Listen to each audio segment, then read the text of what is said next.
और मलहमतुल उज़्मा आर्मगेडोन नहीं आ चुकी तो आप अभी भी सोए हुए हो। आपने मेरी वीडियोस का मजाक उड़ाया, मुझे बुरा भला कहा, लेकिन मैं फिर भी आपको समझाना चाहता हूं कि ईरान और इजराइल की बात तो समझ में आती है, लेकिन अफगानिस्तान और पाकिस्तान आपस में क्यों लड़ रहे हैं। जरा समझिएगा मेरे प्यारे आका हज़रत मोहम्मद सल्लल्लाहु अलैहि वसल्लम की ऑथेंटिक हदीस है कि जब इमाम मेहदी का ज़हूर होगा तो खुरासान के इलाके से काले झंडों तले लश्कर निकलेंगे जो इमाम मेहदी को सपोर्ट करने के लिए जाके उनके हाथ पे बैत करेंगे और उनसे जा मिलेंगे। आपको मालूम होना चाहिए कि पाकिस्तान, अफगानिस्तान और ईरान ये तीनों खुरासान के अंदर आते हैं। मैं ऐसा मुसलमान आपको ये बात बता रहा हूँ कि ईरान इस जंग के अंदर हारेगा, क्योंकि ये प्रोफेसी है, क्योंकि इस्फहान जो ईरान का शहर है उसी से दज्जाल ने निकलना है। इसलिए जरूरी है कि ईरान हारे तभी दज्जाल के लिए रास्ता बनेगा और दज्जाल निकल कर रहेगा। ये बात और भी समझेगा कि इसी फरवरी में 2 जहाज खरीदे गए पाकिस्तान के अंदर, और आप लोगों ने उसको मजाक में वैलेंटाइन डे का मजाक उड़ा के आपने उनका मजाक उड़ा दिया। लेकिन आपको ये बात समझ नहीं आई कि जिन लोगों के पूरा कंट्रोल है पाकिस्तान के ऊपर, पाकिस्तान के सारे जहाज उनके ताबे, वो एक फोन करे तो जहाज तैयार हो जाएगा 1 घंटे 2 घंटे के अंदर। उनको अपना जहाज लेने की क्या जरूरत है? वो वजह ये है कि जब पूरे मुल्क के ऊपर अजाब आएगा, और मैं क्या बताना चाहता हूँ, मैं वो आपको वर्ड नहीं एक्सप्लेन कर सकता कि क्या अजाब आएगा, तब इन लोगों को जिन्होंने जहाज खरीदे हैं सिर्फ 15 मिनट और आधे घंटे पहले नोटिस मिलेगा कि निकलो वहां से। जो इनका सपोर्ट कर रहे हैं वो भी नहीं निकल पाएंगे और वो भी इस पूरे सिस्टम के अंदर हलाक होंगे।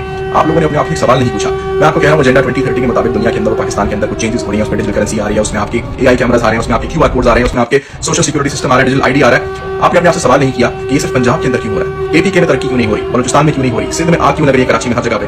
आपको समझना चाहिए कि जिन लोगों का ये प्लान है, जिनको मालूम है, उनको पता है कि जब हमने ये सारे सूबे तबाह करने हैं, जब इन सारे सूबों की आबादी खत्म हो जाएगी तो फिर हमें जरूरत नहीं है वहां पे ये इंप्लीमेंटेशन या कंट्रोल करने की। इसीलिए सारा कंट्रोल, सारी digital currency, digital ID Punjab के ऊपर हो रही है। क्योंकि याद रखिए, मैं आपको कब से बता रहा हूँ, 2030 के एजेंडे के मुताबिक दुनिया की 90% पॉपुलेशन खत्म करने का दावा करते हैं ये लोग। तो आपकी क्या गारंटी है कि आपके ये सूबे बचेंगे? याद रखिएगा, हम में से इतने लोगों में से सिर्फ इतने लोग जिंदा रहेंगे, खुशकिस्मत लोग जिंदा रहेंगे, और वही लोग शायद जाके इमाम मेहदी के हाथ पे बैठ करें। अगर आपको लगता है कि अभी भी एक सदी बाकी है इमाम मेहदी के आने में, अभी भी एक सदी बाकी है दज्जाल के निकलने में, तो मेरे प्यारो आप बहुत ही बुरी नींद के अंदर सोए हो और आपकी और हमारी हलाकत का परवाना उन्होंने जारी कर दिया है। मेरे प्यारो, अल्लाह के से अपना जो है मजबूत करो ताल्लुक, अपने गुनाहों की इस्तगफार करो, क्योंकि आपको इतना सा भी मौका नहीं मिलेगा, आपको कोई एडवांस नोटिस नहीं मिलेगा। सूरह कहफ की तिलावत करो, सूरह कहफ को ट्रांसलेशन से पढ़ो, सूरह कहफ को अपने दिल में बसाओ और समझो कि अल्लाह ताला सूरह कहफ में आपसे क्या कह रहा है। सूरह कहफ की पहली 10 आयत और आखिरी 10 आयत हम सब के ऊपर फर्ज है कि हम उसको सीखें, उसको समझें। सिर्फ उसको पढ़कर बैठकर जो है हमारा काम नहीं होगा, हमने इसको समझना है, ये अल्लाह का पैगाम है और यही टाइम है। अगर आपको अभी भी लगता है कि आपके पास आने वाले 10, 15 या 20 साल है या 25 साल है या अगली नस्ल तक आप अय्याशी करोगे, तो आपकी हलाकत का डंका और आपकी हलाकत का नकारा बज चुका है।